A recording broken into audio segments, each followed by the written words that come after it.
अस्सलाम वालेकुम दोस्तों, आज मैं आप लोगों को ये बताऊंगा कि एक स्फीयर का सरफेस एरिया वो क्यू 4 पाई r² के बराबर होता है। स्फीयर का सरफेस एरिया क्यू 4 पाई r² के बराबर होता है। हम इससे पहले हमने डिराइव किया था कि सर्कल का जो एरिया है वो पाई r² के बराबर है, लेकिन जो स्फीयर है उसका area 4 times of the pi r² के बराबर है। तो ये आज हम इस वीडियो में प्रूफ करने वाले हैं कि सर्कल का एरिया क्यू 4 पाई r² के बराबर है। तो चलिए दोस्तों शुरू करते हैं। ये हमारे पास एक स्फीयर है और इस स्फीयर का अगर हम इसको 3D में देख ले तो इसके एक्सिस है मुख्तलिफ। ये एक्सिस एक वन एक्सिस है, ये एक्सिस एक वन एक्सिस है, ये इसका दूसरा एक्सिस है और ये ब्लू जो है इसका तीसरा एक्सिस है। तो इसका मतलब ये है कि ये स्फीयर सिर्फ एक बोर्ड पे ड्रा किया हुआ डायग्राम नहीं है, बल्कि ये स्पेस में है। ठीक है, इसको अगर हम रोटेट करें तो आप लोगों को पता चल जाएगा कि ये स्पेस में है। ठीक है, तो इसका अगर हम सरफेस एरिया फाइंड करना चाहे तो इसको हम पहले यहाँ से स्लाइस करके इसको ओपन कर देते हैं। तो उसका तरीका क्या होगा, पहले हम इसको ओपन कर देते हैं। तो चलो शुरू करते हैं।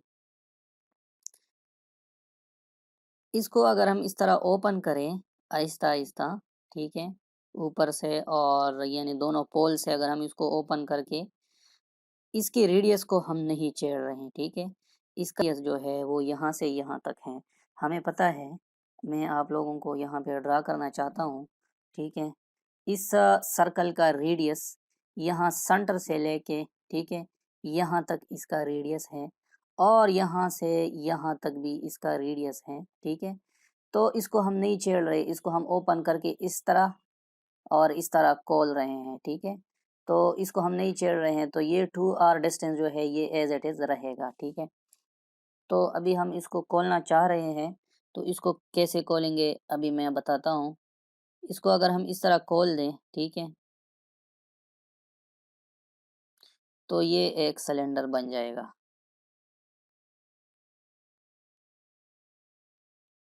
इसको अगर हम इस तरह खोल दें तो ये एक कंप्लीट सिलेंडर बन गया। अब इस सिलेंडर को अगर हम देखें तो इस सिलेंडर की हाइट क्या बनती है। इस सिलेंडर की हाइट जो है वो 2r बनती है। ठीक है, तो 2r इस सिलेंडर की हाइट है। यहाँ से यहाँ सेंटर तक r है। ठीक है, और इस सेंटर से यहाँ तक r है। तो ये टोटल कितना हो गया, ये टोटल जो है हमारे पास 2r हो गया। ठीक है, इस सिलेंडर की हाइट हमारे पास 2r हो गई।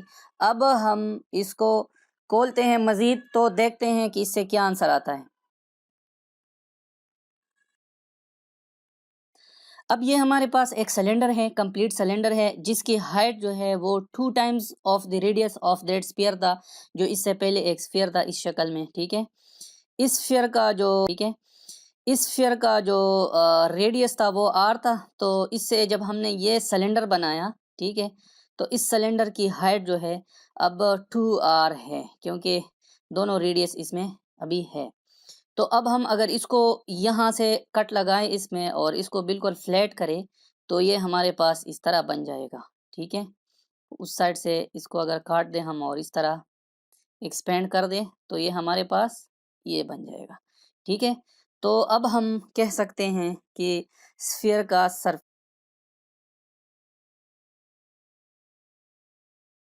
आप देख लें तो यहाँ से यहाँ तक वो सारा जो सिलेंडर उसको हमने खोला तो उससे जो मैक्सिमम सर्कल बन रहा था बिल्कुल इक्वेटर पे, उसको अगर आप खोले तो सर्कल का जो लेंथ होता है, उसका जो पेरीमीटर होता है वो 2 पाई r होता है। ठीक है, और इस रेक्टेंगल की हाइट जो है वो क्या है, 2r है। ठीक है, तो ये एक ज़बरदस्त रेक्टेंगल बन गया और हमें पता है कि रेक्टेंगल का एरिया जो होता है वो लेंथ मल्टीप्लाइड बाय विड्थ, या इस केस में इसको हम हाइट भी कहते हैं। ठीक है, लेंथ मल्टीप्लाइड बाय हाइट। तो इस केस में अगर आप देख ले तो लेंथ इसकी 2 पाई r है। ठीक है, और हाइट इसकी 2r है। तो 2 पाई r और 2r से क्या रिजल्ट आएगा हमारे पास, 4 पाई आर आर के साथ मल्टीप्लाई होगा तो 4 पाई आर स्क्वायर आ जाएगा। तो ये सिंपल इलिस्ट्रेशन था कि सरफेस के एक स्फीयर का सरफेस एरिया क्यू जो है वो 4 पाई आर स्क्वायर के बराबर है। तो इसको हम दोबारा से देख लेते हैं, समराइज कर लेते हैं।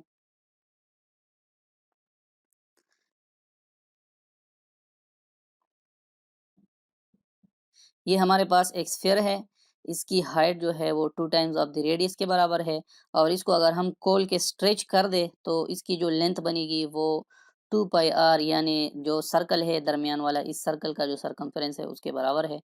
तो इसको हम ऐसे सिलेंड्रिकल फॉर्म में ले आते हैं पहले, ठीक है। और उसके बाद इसको अगर हम यहाँ से ओपन करें, ठीक है, और इसी तरह स्ट्रेच करें तो इसका जो एरिया है वो हमारे पास, इसकी हाइट जो है वो 2 टाइम्स ऑफ द रेडियस हो गया और इसकी लेंथ जो है वो 2 पाई आर के बराबर है। तो दोनों को जब हम मल्टीप्लाई करते हैं तो इससे एरिया जो है वो 4 पाई आर स्क्वायर बनता है। तो मेरे ख्याल में ये एक सिंपल इलस्ट्रेशन है जिसकी आप लोगों को समझ आई होगी। थैंक यू, अस्सलाम, बाय।